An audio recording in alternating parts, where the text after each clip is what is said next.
study medicine. So you can imagine how much work I had to do there. So like that, I wrote several, in fact, I wrote, what's it called? IJMP, was so, during that time, I didn't think of doing anything with because my father is a fashion designer and he's a fashion designer. My mom is an accountant, she works and all that, but my father does that. But I noticed things that was more, I used to throw for my teddy bear and all that, but it didn't fit to me at that time to learn anything. And then, okay, going admission came by, it was late admission. So I got admission into Bowen University. I had to study computer science. It wasn't even my plan. I didn't think of studying computer because I didn't like computer.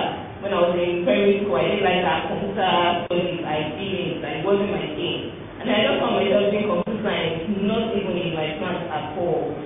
And then my school came up with their own again. You can't wear trousers, you can't wear this, you only have to wear skirts and shirts and all that. So my 100 level, I was doing well in school, I was willing to pass because that wasn't my, it wasn't what I wanted to do, so it wasn't just coming from within. But I was very serious in school. I think I graduated with 4.39 at my final year. So at least I was just doing it just to really pass. So my 200 level, I was always trying to call getting my skirts, the kind of style I want, because I love fashion. It's in me, it has always been there. But I didn't realize it until Bowen made me realize it, and this was how I thought within the box. Like you said, most people think outside the box, but why not look into the box and rearrange it? In fact, that really spoke, it touched me. But I just thought, okay, that was what I actually did. Then, okay, I was just thinking, instead of going to the market, you have to get knee length, and most times you can get something short or something or not just what you want. First of all, you can make skirts. And I asked my dad, how do I do this? Because I've always been watching it. I used to use my clothes myself, I used to do all those specific things with my hands. And then I just thought, I learned it. Then he told me to I went for my cousin's wedding at Lagos at Garage State. And then all of my friends, in fact, doesn't look till now. I just saw her and she was like, she's doing fashion designing now, that she can now, so I said, it's a lie, Amarachi, you made this you're wearing. And I just thought, what's stopping me? That was my 200 level summer period. And I was like, okay, mommy, do you have anybody around that? And then I have to leave my comfort zone because I don't really like living with people because you won't feel at home. I just have to tell them, hey, let me just spend 1 month with this lady. And then she taught me, she didn't teach me everything. They can't teach you everything because you don't assume you know it all. But you don't even know anything. I didn't have anything, I didn't have knowledge of the tailoring. I just knew how to ride the machine and that was it. So I just learned for a month, not wasting too much of your time. I started, was not scared. You can imagine learning for 1 month. I'm sure if you want to learn fashion, they'll tell you spend 2 years. I learned this thing within a month, and since then I've not even learned anything. I've not gone anywhere else to study. I built on what I learned within 1 month. And now bring anything, I will cut it for you, and I will bring it to you.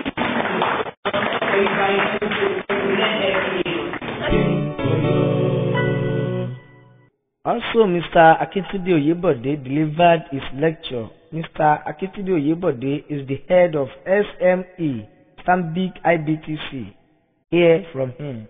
There's a powerful thing everyone must understand. Nothing can stand in the way of an idea whose time has come. And the biggest thing for anyone who wants to start a business or who is running a business is how powerful your idea is. And if you look at today in Nigeria, there are maybe 100 fashion designers.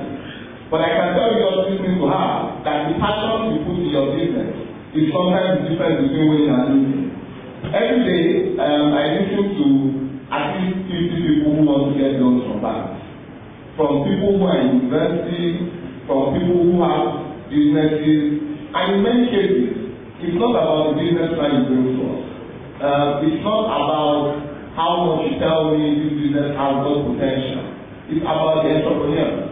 It's about, I will ask you questions that have nothing to do with business. It's about how willing you are to go the extra mile to be successful. And it goes to everything. It goes to business, getting a job, however you want to be. But what I'll tell you first off is, at NYSC, especially for people who are serving or who are still in school, it's a fantastic opportunity to start running a business. Before I started working in bank, my passion was football, and it still remains sport till today. And when I started out, post NYC, I was at home for a few months, and we were having football at this bar, right? So, I mean, how many people watch football here? Let's take a random sample. So, almost everybody, right? And so we're having football like people argue in bars, and this was my classic argument. Who can guess what it was? Sorry? Arsenal and Manchester United. Right? And there was an argument about premiership, not even Nigerian football. And then, after like 30 minutes, some guy came to me and said, "Oh, do you know who I am?" I said, "No." I said, "Okay, I heard your argument, blah, blah, blah. Would you be interested in co-hosting a football program with me?" I said, "Oh, sure, why not?" So he said, "Okay, maybe I'm biased, maybe I've had a few drinks, maybe I didn't hear you very well. So come talk to my producer, let's do a dry run, let's see how well you can go." And with that, I started that program at DBN. Now, but very quickly, after about 6 episodes, I realized that, hey, this stuff is much easier than I thought. Appearing in front of a TV screen, very easy stuff. So a friend and I went to MIT. We wrote a very long proposal, and we asked them for 13 slots at the time, which was 1 quarter. And they called us back and said, "Hey guys, I didn't know you can get sponsors for this program." And so we said to them, just give us 2 free episodes. And just because I had been on the program, right, I had tapes on the program I'd been on, so I showed that to the director of programs, and from there we got 13 weeks, we got a few SMEs to sponsor our soccer program. And sadly, at some point, my other passion is sadly finance. And so I started a job in finance, which is also something I'm very interested in. Self-education is the most critical tool to success. 75% of what I used today as a banker, I didn't learn in university, and I didn't learn in the bank. And I will say very openly to a number of people here, a lot of the things today that help me in my work, I learned on social media in some cases. And you see people post links, and I go up and read those links, and those links give me ideas on how to do my work better. So it's about reading extensively, being open to new ideas, and putting all that together to ensure we start doing something instead of just thinking about how to do our business. So on that note, I'd like to thank you for listening, and I'll take any questions from you. Thank you. Mr. Kehinde Abioye, a farmer, also shared his experience with our audience. Education may be formal and informal. It could come either way. And like our speaker has said, education is not the ultimate. Education is not the ultimate. What you do with education is what differentiates you from an illiterate. Education, schooling, education and all that without added value is really of no good use. Most of our speakers, they said things about being streetwise, they said things about adding value to education that we acquire, and that's the most important aspect of education. If you go to schools, like most of us have gone through, you've gone through secondary, primary, university education, and you do not reinvent yourself, you do not add value to that which you add, which you've got in the schools, your education might not be too useful to you.